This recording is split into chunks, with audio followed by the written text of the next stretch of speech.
आज हम एक बहुत ही अजीब मुआशी मामले को समझने की कोशिश करेंगे। फर्ज करें आप फ़ोन खरीदने मार्केट जाते हैं, हफीज सेंटर या सदर, और आप देखते हैं कि एक इस्तेमाल शुदा फ़ोन जिसे हम किट कहते हैं, उसकी कीमत पिछले महीने से 5,000 रुपये ज़्यादा है। ऐसा क्यों हुआ? इसका सरा जब हम पकड़ते हैं तो वो हमें सीधा सिलिकॉन वैली में बैठी बड़ी बड़ी AI कंपनियों तक ले जाता है। ये एक ऐसी जंजीर है जिसका हर हल्का दूसरे से जुड़ा है, और आज हम इसी जंजीर को कड़ी बकड़ी खोलने वाले हैं। बिल्कुल, और ये बहुत अहम नुक्ता है। ये सिर्फ एक फ़ोन की कीमत बढ़ने का मामला नहीं है। ये असल में इस बात की एक बहुत वाज़े अलामत है कि टेक्नोलॉजी की दुनिया में सप्लाई और डिमांड का पूरा निज़ाम, पूरा इकोसिस्टम बदल रहा है।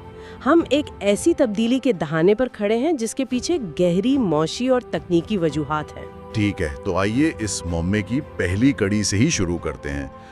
ये रैम का बहरान आखिर है क्या, और ये कैसे हो सकता है कि एक तरफ तो AI पर काम करने वाली कंपनियां और दूसरी तरफ स्मार्टफोन बनाने वाली कंपनियां दोनों एक ही छोटे से पुर्जे के लिए, मतलब रैम के लिए, आपस में लड़ रही हों? देखें, इसकी सबसे बड़ी और अगर मैं कहूँ तो सबसे सादा वजह है पैसा, मुनाफा। इसको ऐसे समझें कि AI मॉडल्स को काम करने के लिए एक बहुत बड़े ज़हनी वर्कस्पेस की ज़रूरत होती है, और रैम ही वो वर्कस्पेस है। अच्छा, तो जिस कंपनी का AI मॉडल जितना बड़ा और पेचीदा होगा, उसे उतनी ही ज़्यादा और तेज़ रफ्तार रैम चाहिए। इसीलिए वो इसके लिए कोई भी कीमत देने को तैयार है। उनका मुनाफा इतना ज़्यादा है कि रैम की कीमत उनके लिए कोई मसला ही नहीं है। बिल्कुल, कोई मसला ही नहीं है। अब दूसरी तरफ आप स्मार्टफोन बनाने वाली कंपनियों को देखें। उनका मुनाफा AI कंपनियों के मुकाबले में बहुत कम है, लेकिन फ़ोन बनाने के लिए उन्हें भी तो उसी आला मेयार की रैम की ज़रूरत है। तो अब मार्केट में एक मुकाबला शुरू हो गया है कि कौन ज़्यादा कीमत अदा कर सकता है। और इस दौड़ में हमेशा वही जीतता है जिसकी जेब ज्यादा भरी हो, जो इस वक्त AI कंपनियां हैं। आई ना? तो इसका मतलब ये हुआ कि एप्पल, सैमसंग और दूसरी कंपनियों को मतलब ना चाहते हुए भी मार्केट में जिंदा रहने के लिए इसी महंगी कीमत पर रैम खरीदनी पड़ रही है। उनके पास कोई दूसरा रास्ता ही नहीं है, कोई ऑप्शन नहीं बचा। अगर वो ऐसा नहीं करेंगी तो उनके फ़ोन कारकर्दगी में पीछे रह जाएंगे, और जब उनकी अपनी लागत बढ़ती है तो वो क्या करेंगी? जाहिर है वो इसका बोझ सीधा सारिफ पर डाल देंगी। जी, एक अंदाजे के मुताबिक इस बहरान की वजह से नए फ़ोन्स की कीमतों में 20 से 30% तक का इजाफा हो सकता है। 30%? ये तो बहुत ज़्यादा है। यानी जो फ़ोन आज 1 लाख रुपए का है वो कुछ ही महीनों में 1,30,000 का हो जाएगा। जी बिल्कुल, यही मतलब है। ये एक बहुत बड़ी छलांग है जो सारेफीन को बर्दाश्त करनी पड़ेगी। 30% इजाफा वाकई बहुत ज़्यादा है। इसका तो सीधा मतलब ये है कि अब और भी ज़्यादा लोग नए फ़ोन के बजाय अच्छी कंडीशन वाले पुराने फ़ोन्स यानी किट की तरफ जाएंगे। लेकिन आपकी बात से लग रहा है कि वहाँ भी उनके लिए कोई अच्छी खबर नहीं है। ये कैसे मुमकिन है? इस्तेमाल शुदा चीज़ों की कीमत तो नहीं बढ़नी चाहिए? ये इस मामले का सबसे दिलचस्प हिस्सा है, और इसका जवाब सप्लाई चेन की गहराई में छुपा है। हमें पहले ये समझना होगा कि ये किट फोन्स आते कहाँ से हैं? ये आसमान से तो नहीं टपकते। सही। ये फ़ोन भी आखिर में उन्हें बड़ी कंपनियों जैसे सैमसंग, गूगल या एप्पल के गोदामों से ही निकलते हैं। जब ये कंपनियां कोई मॉडल बनाना बंद कर देती हैं या उनके पास पुराना स्टॉक बच जाता है, तो वो इसे दुनिया भर के बड़े डिस्ट्रीब्यूटर्स को बेच देती हैं। वहाँ से ये फ़ोन पाकिस्तान जैसी मार्केटों में पहुँचते हैं। अच्छा, तो इनका सरचश्मा भी वही बड़ी कंपनियां हैं? जी हाँ, और असल खेल अब शुरू हुआ है। कंपनियां देख रही हैं कि नए फ़ोन्स पर उनका मुनाफा रैम की कीमत बढ़ने की वजह से कम हो रहा है, तो इस नुकसान की तलाफी के लिए उन्होंने एक नई हिकमत अमली अपनाई है। और वो क्या है? वो अब अपना पुराना स्टॉक भी महंगा फरोख्त कर रही हैं। उनकी सोच ये है कि अगर नए मॉडल पर कम कमा रहे हैं तो क्यों ना पुराने गोदाम में पड़े हुए स्टॉक से ज्यादा पैसा निकाला जाए। लेकिन क्या ये हिकमत अमली काम कर सकती है? पुराने फोन्स की मार्केट तो हमेशा से कीमत पर बहुत हसास रही है। अगर कंपनियां पुराने फोन भी महंगे बेचेंगी तो क्या लोग खरीदना ही कम नहीं कर देंगे? बज़ाहिर ऐसा ही लगता है, लेकिन इन कंपनियों के पास एक बहुत बड़ा फायदा है। वो सप्लाई को कंट्रोल करती हैं। क्योंकि मार्केट में नए फोन्स पहले ही बहुत महंगे हो चुके हैं, इसलिए खरीदार के पास ज्यादा ऑप्शंस नहीं है।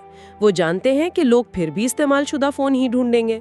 और जब सप्लाई महदूद हो और तलब ज्यादा तो कीमत बढ़ाना आसान हो जाता है। बिल्कुल, ये कीमत का बहाव फिर ऊपर से नीचे तक आता है। कंपनी डिस्ट्रीब्यूटर को महंगा बेचती है, डिस्ट्रीब्यूटर इंपोर्टर को, और इंपोर्टर आखिर में मकामी दुकानदार को। यानी दुकानदार तो इस जंजीर की आखिरी कड़ी है, असल कीमत तो पीछे से ही बढ़कर आ रही है। हम अक्सर गुस्सा दुकानदार पर निकालते हैं कि उसने कीमत बढ़ा दी, लेकिन मसला कहीं ज्यादा गहरा और आलमी सतह का है। आपने बिल्कुल सही पकड़ा। मकामी दुकानदार के हाथ में बहुत कम कंट्रोल है, वो खुद महंगा माल खरीदने पर मजबूर है। तो पाकिस्तान की मार्केट में इसका अमली तौर पर क्या असर नजर आ रहा है? क्या ये सिर्फ थ्योरी है या कीमतें वाकई बढ़ना शुरू हो गई हैं? नहीं, ये अब थ्योरी नहीं रही। असरात वाज़े तौर पर नजर आ रहे हैं। किट फोन्स की कीमतों में औसतन 3 से 5 हजार रुपए तक का इजाफा हो चुका है। 3 से 5 हजार? जी, खासतौर पर गूगल पिक्सल के फोन्स जो किट मार्केट में बहुत मकबूल है, वो पहले ही 3 से 4 हजार रुपए महंगे हो चुके हैं। लेकिन बात यहीं ख़त्म नहीं होती। इस सूरत-ए-हाल को मजीद पेचीदा बनाने के लिए एक और बहुत बड़ा उनसर सामने आ रहा है। वो क्या है? वो है चाइना फैक्टर। चीन और हांगकांग में आइंदा छुट्टियों की वजह से मार्केटें तकरीबन 1 महीने के लिए बंद हो जाएंगी। अच्छा, चाइनीज न्यू ईयर की वजह से? जी, और ये कोई आम छुट्टियां नहीं है। वहाँ पूरी इंडस्ट्री, फैक्ट्रियों से लेकर शिपिंग कंपनियों तक सब कुछ मुकम्मल तौर पर बंद हो जाता है। और पाकिस्तान में 90% से ज्यादा किट फोन्स इसी चैनल से आते हैं, मतलब चाइना और हांगकांग से? हाँ, तो जब ये सप्लाई लाइन 1 महीने के लिए खुश्क होगी तो यहाँ मार्केट में जो थोड़ा बहुत स्टॉक बचा है उसकी कीमत आसमान से बातें करेगी। यानी ये तो तूफान से पहले की खामोशी है। इंपोर्टर्स को यह बात मालूम है और इसलिए वो अभी से घबराहट में महंगा माल भी खरीद रहे हैं। बिल्कुल, उनके सर पर तलवार लटक रही है। अगर अभी स्टॉक नहीं खरीदा, चाहे वो कितना ही महंगा क्यों ना हो, तो आगे 1 महीना उनकी दुकानें खाली पड़ी रहेंगी। ये एक मजबूरी है जिसका फायदा सप्लायर्स उठा रहे हैं। तो हम एक ऐसी सूरत-ए-हाल देख रहे हैं जहां आलमी सतह पर रैम की कीमत, कंपनियों की हिकमत अमली और चीन की छुट्टियां, ये तीनों चीजें मिलकर कीमतों में आग लगा रही हैं। ये तो वाकई एक परेशान कुन तस्वीर है। लेकिन इस सारी सूरत हाल में क्या कोई एक भी अच्छी खबर है, खासतौर पर पाकिस्तान के खरीदारों के लिए? कोई उम्मीद की किरण? हाँ, एक मुस्बत पहलू जरूर है, लेकिन वो भी सबके लिए नहीं। हाल ही में हुकूमत ने सैमसंग और आईफोन के कुछ मॉडल्स पर ड्यूटी में कमी की है। अच्छा, इसका फायदा ये हो सकता है कि इन 2 बड़े ब्रांड्स के ऑफिशियल फोन खरीदने वालों को शायद कीमतों में ये आलमी इजाफा इतना ज्यादा महसूस न हो। ड्यूटी में कमी इस आलमी कीमत में इजाफे को किसी हद तक मुतवाजन कर सकती है। अच्छा, तो जो लोग इन 2 ब्रांड्स के नए और ऑफिशियल फ़ोन खरीदने का सोच रहे हैं, उनके लिए आलमी कीमत में इजाफा शायद मुकामी ड्यूटी में कमी से कैंसिल आउट हो जाए? किसी हद तक, जी हाँ। लेकिन यही बुरी खबर भी है, ये रियायत सिर्फ इन 2 ब्रांड्स के लिए है। Oh, Google Pixel, OnePlus, Vivo, Oppo, Redmi और रियलमी जैसे दूसरे तमाम मशहूर ब्रांड्स पर ड्यूटी कम नहीं हुई है। इसलिए इनकी कीमतों में इजाफा बहुत ज़्यादा नुमाया होगा और उनके खरीदारों को ये झटका बराह रास्त लगेगा। इससे मार्केट में एक तरह की तकसीम पैदा हो जाएगी, जहां 2 ब्रांड्स निस्बतन मुस्तहकम रहेंगे और बाकी सब वाज़े तौर पर महंगे हो जाएंगे। दिमाग घूम गया ये सुन के। यानी हम हमेशा सोचते थे कि टेक्नोलॉजी वक्त के साथ सस्ती होती है। ये तो जैसे फिजिक्स का कोई कानून था कि आज जो फ़ोन 50,000 का है, 6 महीने बाद वो 40 का हो जाएगा, और अब वो कानून ही बदल रहा है। वो खुशी जो हमें होती थी कि चलो 6 महीने इंतजार कर लेते हैं, फ़ोन सस्ता हो जाएगा, वो अब ख़त्म। बिल्कुल, मईशत की ज़ुबान में इसे लॉ ऑफ डिमिनिशिंग रिटर्न्स कहते हैं, यानी वक्त के साथ चीज़ की कदर में कमी आना। और स्मार्टफोन मार्केट पिछले 15 साल से इसी एक उसूल पर चली है।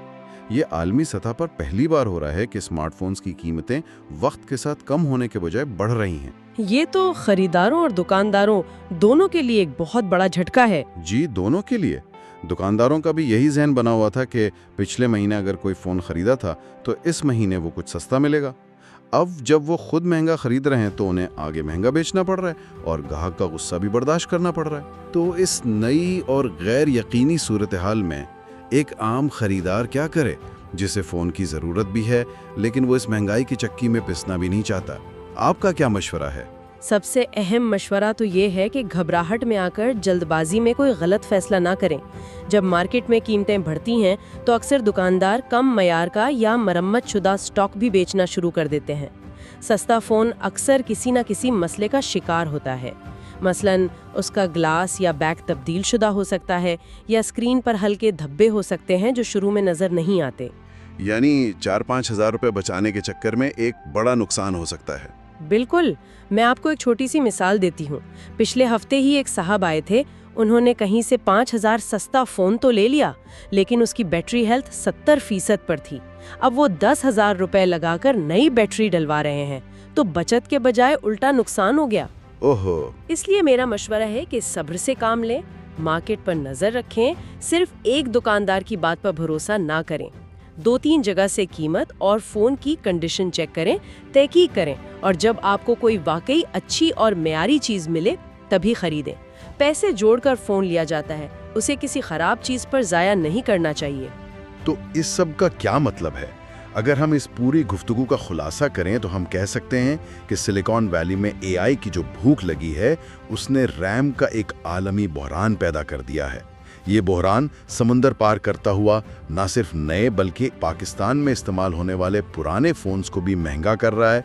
और सबसे बड़ी और हैरानकुन बात ये कि टेक्नोलॉजी की कीमतों के हमेशा कम होने का जो सुनहरा उसूल था, वो अब टूट चुका है। जी, बिल्कुल यही नतीजा है। और ये एक बहुत अहम और गहरे सवाल को जन्म देता है जिस पर हमें सोचना चाहिए। जैसे जैसे एआई हमारी ज़िंदगी के हर शोबे में दाखिल होगा, हमारी घड़ियों से लेकर हमारी गाड़ियों तक, क्या वसाइल जैसे कि रैम और प्रोसेसिंग पावर की ये जंग एक मुस्तकिल मामूल बन जाएगी? क्या मुस्तकबिल में ऐसा हो सकता है कि हमारे फ़ोन के अंदर मौजूद पुर्जे, जैसे कि उसकी चिप या रैम, खुद फ़ोन की बॉडी से ज़्यादा कीमती हो जाएं? अगर ऐसा हुआ तो ये अपग्रेड, मरम्मत और पुरानी डिवाइसेस की कद्र के बारे में हमारी सोच को मुकम्मल तौर पर बदल कर रख देगा। ये सिर्फ फ़ोन की कीमत का सवाल नहीं, ये टेक्नोलॉजी के साथ हमारे पूरे रिश्ते को बदलने की सलाहियत रखता है।